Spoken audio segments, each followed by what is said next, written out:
Expand your capabilities to supersize you. Welcome to day 130 of our Supersize You annual challenge. Sharon Horne-Ellstrom here. And today we're talking about growing, right?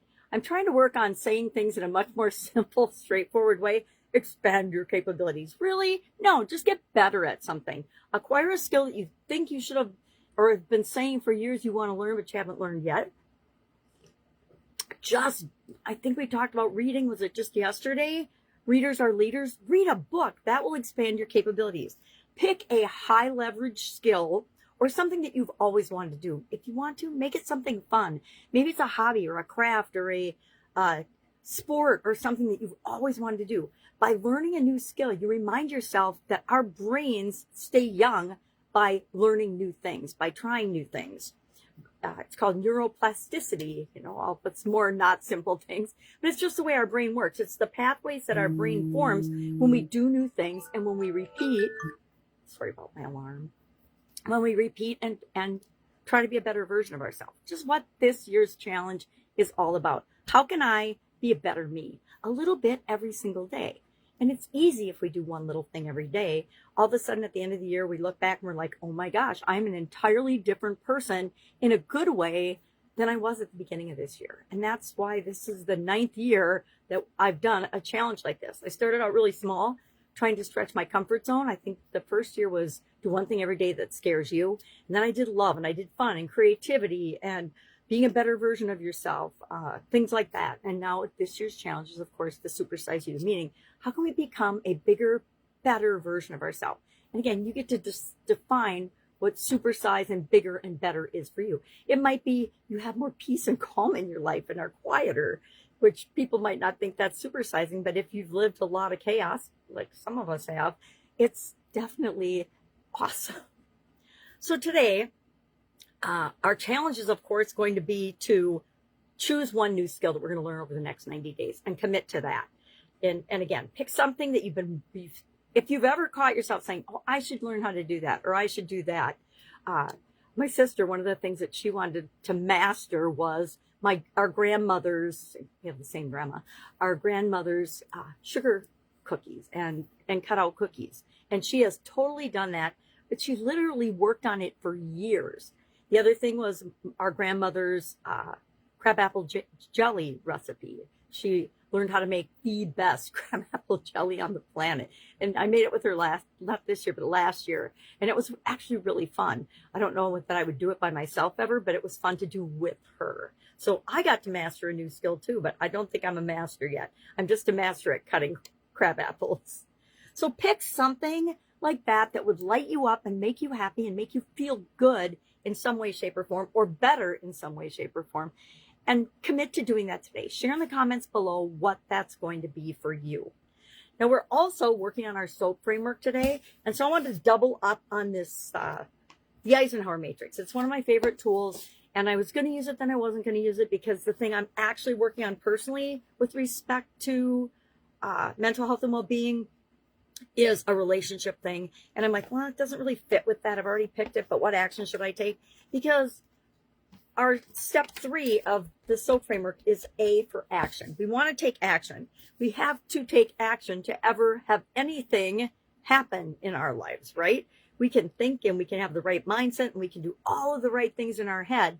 But if we don't get up and take some sort of action, meaning do something, nothing changes. Nothing will ever happen. It's one of the things about the law of attraction that, and in particular, The Secret, the law of attraction tells you to take inspired action. But in The Secret, they kind of left that part out. And so people mistakenly got the impression, oh, I can just sit on the couch and I can visualize all day long. And all of a sudden, poof, exactly what I want will fall in my lap on the couch. It doesn't work that way. We get ideas sitting on the couch and visualizing that we need to act on, right? We have to take a step toward that thing by taking action in order for it to start to show up in our life. So one of the ways we do that, and we can apply this to acquiring a new skill, is using the Eisenhower matrix. I hope you can see this. I'm going to kind of put it here. I'll just talk about it. And what the Eisenhower matrix is from President Eisenhower. He had a matrix for decision making and determining what action he would take on different things that came across his presidential desk, right? So if it was important, and urgent. It had to be both. Important meaning it had to get done, but not necessarily by him. And urgent meaning it needed to get done right away.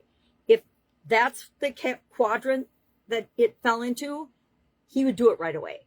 That's the thing. If it's urgent and important, we take action on it immediately.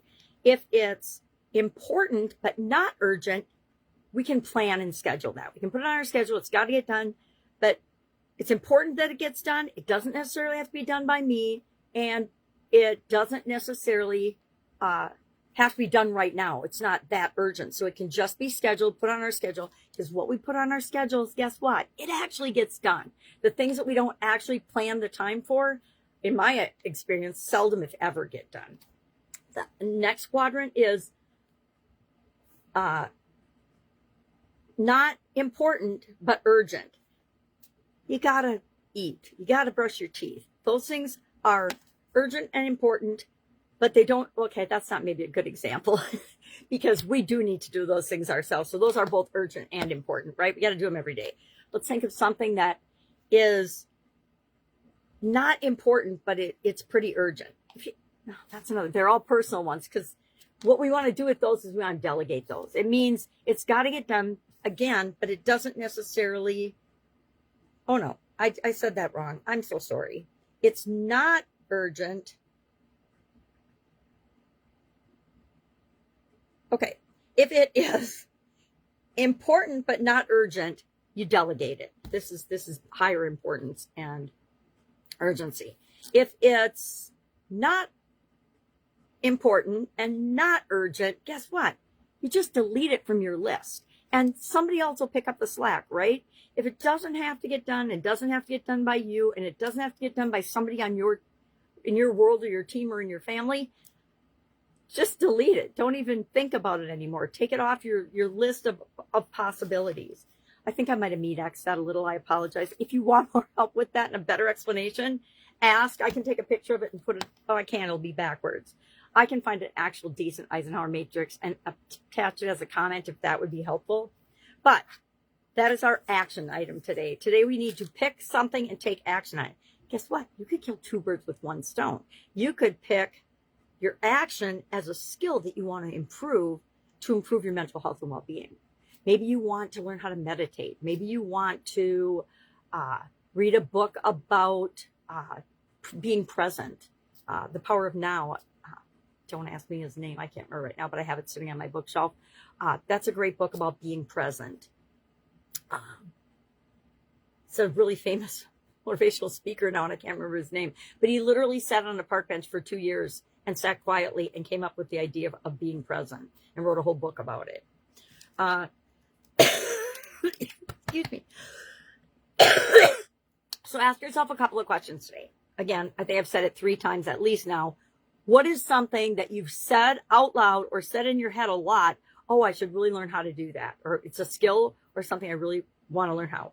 I will admit, I am learning sales. Finally, after 50 years in business, I'm actually consciously learning how to sell. Why? Because it's an extremely value-added, high-leverage skill. And after 50 years and 66 years of living, I think I should actually figure it out, right? I've just kind of wung it my whole life, and it's worked out great, but I'd like it to work out more intentionally and better by being conscious of what are good sales practices. So I've been observing and absorbing a lot of different sales training, and I'm actually in a coaching program. Guess what? I've had coaching a lot of my life. I think there's been a few times I haven't had a coach or coaches. But I find that when I have a focused area I want to learn about, it really helps to have a coach. Why? It cuts off literally years or decades of the time that it takes to achieve a skill or an outcome. And so that is why I paid $25,000 for one Excel spreadsheet. And that was 20 years ago. So obviously I believe in coaching. That's not my worst coaching story about expenses. I literally spent over $1 million on coaches, probably more than that. Well, I don't think I've gotten to 2 million, but I've definitely spent over $1 million on coaches in my life because I know how powerful that can be to help us go to the next level in different businesses and different industries. So what's something you think you should do? Pick that if that seems right or feels right to you. Ask yourself, what is valuable in the marketplace or in my job or in my career or in my life? What would be something that I could really leverage by learning a new skill? You know, things like communication, sales, negotiation. Are you a good negotiator? Negotiation and sales to me goes kind of hand in hand. I've done a lot of negotiating and I've had a lot of negotiating experience, but I've never taken it to the sales side. Most of my business experience in sales has been, we always had a sales team, right? We always had a sales department. And so it didn't have to be my area of expertise, because I always thought it felt, and I think this is more of a woman thing than general population. I think that we feel like sales are icky. Isn't that a technical term? But they kind of are. At least the way they've been done in a lot of different industries in a lot of different ways. And that's why I think I've shied against it. But guess what? I think there are ways to help people determine if something is right for them or not. And that doesn't feel icky to me. That feels like, does this fit for you? If not, then I'm not going to offer it to you. But if it fits for you, let's do it, right? All right. And then how would your life, your income, your mental health and well-being be impacted if you acquired a skill, just one little skill that is something you can use to move your life forward? And only you can decide what that is. So today we are going to share the one skill that you are committing to improving. Mine, sales. I've said it several times. Am I struggling with it a little bit? Yes, because I've already started.